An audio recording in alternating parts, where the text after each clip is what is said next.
झुग्गी झोपड़ियों यानी स्लम एरिया में रहने वाले लोगों या फिर उनके बच्चों का केवल एक लक्ष्य होता है कि वो कैसे भी करके 2 वक्त की रोटी का जुगाड़ कर ले और अपना पेट भर सके। ऐसे असहाय और आर्थिक तौर से कमजोर तबके के लिए गौतम बुद्ध नगर में एक संस्था बदलाव का नया दौर लेकर आई है और ये संस्था अपने प्रयासों से न सिर्फ स्लम एरिया में रहने वाले बच्चों की जिंदगी को बेहतर बना रही है बल्कि देश का भविष्य भी संवार रही है। देखिए ये रिपोर्ट। फुटपाथ पर नजर आ रहे इन तमाम बच्चों का एक ही सपना है, पढ़ लिख कर समाज के लिए, देश के लिए कुछ बेहतर करना। इन बच्चों में से कोई डॉक्टर बनना चाहता है तो कोई इंजीनियर, तो कोई पायलट बनने की चाह रखता है। ऐसे में विकास विशांति ट्रस्ट इन बच्चों के लिए उम्मीदों का एक नया सवेरा लेकर आई है और विकास विशांति ट्रस्ट के सदस्य इन बच्चों को पढ़ाकर भारत का भविष्य संवारने के लिए दिन रात मेहनत कर रहे हैं।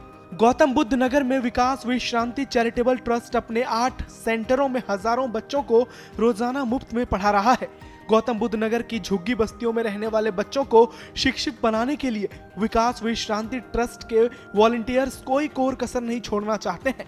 इसलिए ट्रस्ट के सदस्य स्लम में रहने वाले लोगों के घर भी जाते हैं और उनके बच्चों को न सिर्फ उनके घर आकर शिक्षा देते हैं बल्कि विकास विश्रांति ट्रस्ट के ये वॉलंटियर्स बच्चों को कॉपी, किताबें, पेंसिल, वर्दी, पढ़ाई से संबंधित सारी चीजें मुफ्त में उपलब्ध करवाते हैं, क्योंकि इन बच्चों के माता पिता के पास इतना पैसा नहीं होता कि वो अपने बच्चों को अच्छी शिक्षा दे सके।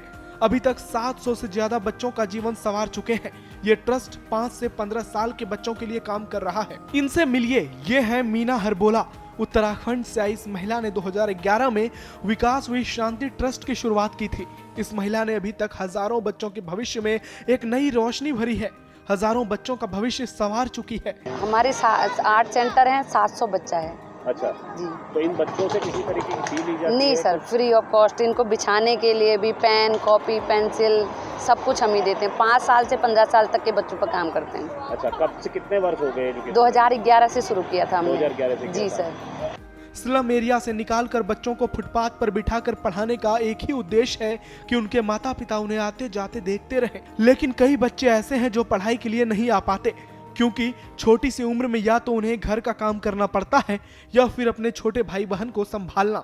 उनके पेरेंट्स के मतलब ये इसीलिए हम फुटपाथ पे बैठते हैं कि बच्चों को माँ बाप दिखते हैं, माँ बाप की आंखों के सामने होते हैं। वो अपने से दूर कैसे भेज सकते हैं अपने बच्चे, क्योंकि छोटे बच्चे हैं। विकास विश्रांति ट्रस्ट का डेल्टा 3 में एक ऑफिस भी है जहां ये लोग स्लम के बच्चों को फ्री में कंप्यूटर भी सिखाते हैं।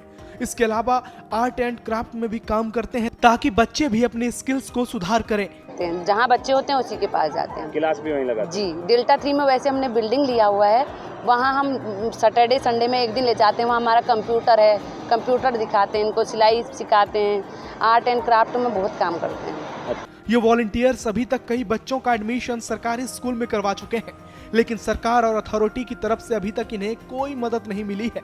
पिछले 12 साल से इन बच्चों को नोएडा, ग्रेटर नोएडा के जगह जगह शिक्षा देती आ रही है। मीना हरबोला का कहना है कि आगे भी ऐसे ही ये लोग शिक्षा के क्षेत्र में काम करते रहेंगे। कैसी लगी ये खबर हमें आप कमेंट सेक्शन में जरूर बताइए।